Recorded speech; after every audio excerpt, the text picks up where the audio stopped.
Merci, Monsieur le Ministre. Nous en venons aux questions.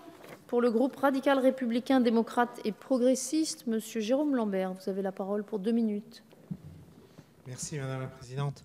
Chers collègues, Monsieur le Ministre, évidemment, dans vos propos, là, vous avez largement évoqué la question, la réponse en tout cas à la question que je vais vous poser, mais ça va peut-être vous permettre quand même, en me répondant, d'insister. Depuis toujours, le financement est un sujet majeur des négociations climatiques. Avant la conférence de Copenhague en 2009, l'idée était de créer un grand marché mondial du carbone entre pays. C'était le temps de la finance carbone. Et ensuite, après avoir constaté la difficulté de la mise en œuvre, les pays ont cherché des solutions plus pragmatiques de financement d'un développement bas carbone. On passe de la finance carbone à la finance climat. C'est à ce moment-là que les 100 milliards apparaissent dans les négociations, c'est-à-dire les transferts que des pays du Nord se sont engagés à effectuer vers les pays du Sud. Ces 100 milliards ont été réaffirmés à Paris, mais aujourd'hui le débat porte sur le comptage de ces 100 milliards.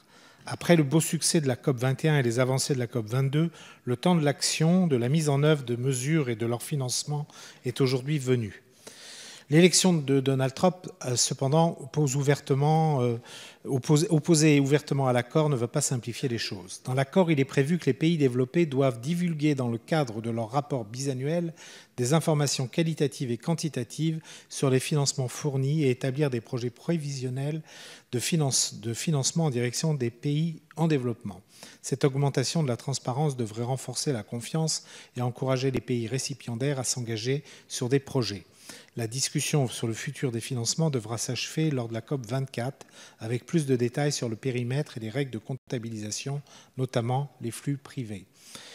Pour le financement, le problème principal n'est pas tant d'inventer de nouveaux moyens de financement que d'inventer des règles du jeu et des dispositifs qui orientent l'argent vers la décarbonisation de l'économie. L'enjeu, c'est aussi de déterminer ce que l'on va compter dans ces 100 milliards. Monsieur le ministre, concernant le financement, pouvez-vous nous donner des précisions sur les négociations en cours, notamment avec les États-Unis, et nous dire comment le gouvernement français agit pour garantir que ces engagements financiers soient tenus et utilisés vers les pays du Sud pour lutter directement contre les changements climatiques? Merci. Merci, Monsieur le député. Monsieur le ministre, vous avez la parole. Merci, Madame la Présidente.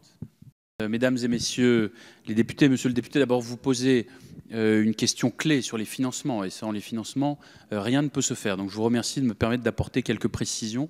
Dès la présidence française de la COP21, la préoccupation de notre pays a été précisément de se mobiliser pour apporter les réponses satisfaisantes. Et nous avons enregistré depuis des progrès importants. D'abord, l'accord de Paris a confirmé l'engagement de 100 milliards de dollars pris à Copenhague. C'était un premier pas indispensable. Et tous les pays développés ont pris des engagements supplémentaires. Les financements publics à l'horizon 2020 sont désormais estimés à 67 milliards de dollars et les financements privés doivent permettre d'atteindre les 100 milliards de dollars. Nous avons engagé les discussions, comme vous l'avez souligné, pour renforcer la transparence des financements climat. Et c'est là aussi un élément essentiel pour la confiance et donc pour la durabilité à long terme. Notre pays poursuit son travail de mobilisation de tous les pays donateurs. Et elle est elle-même exemplaire avec un engagement du président de la République de porter nos financements à 5 milliards d'euros d'ici à 2020. La France est particulièrement impliquée dans 3 coalitions. L'initiative pour les énergies renouvelables en Afrique, qui vise à financer 10 gigawatts d'énergie renouvelable d'ici 2020 et 300 gigawatts d'ici à 2030. L'Alliance solaire internationale pour un déploiement massif de l'énergie solaire et l'initiative CRUISE, Climate Risk and Early Warning System, qui vise à améliorer l'accès au système d'alerte dans les pays les plus vulnérables aux catastrophes. Enfin, puisque vous me permettez de préciser les choses, notre pays est engagé dans des coalitions qui apportent aussi des soutiens financiers de l'Agence française de développement et de l'ADEME, donc public, privé, confiance, volonté d'une soutenabilité à long terme pour le financement des projets.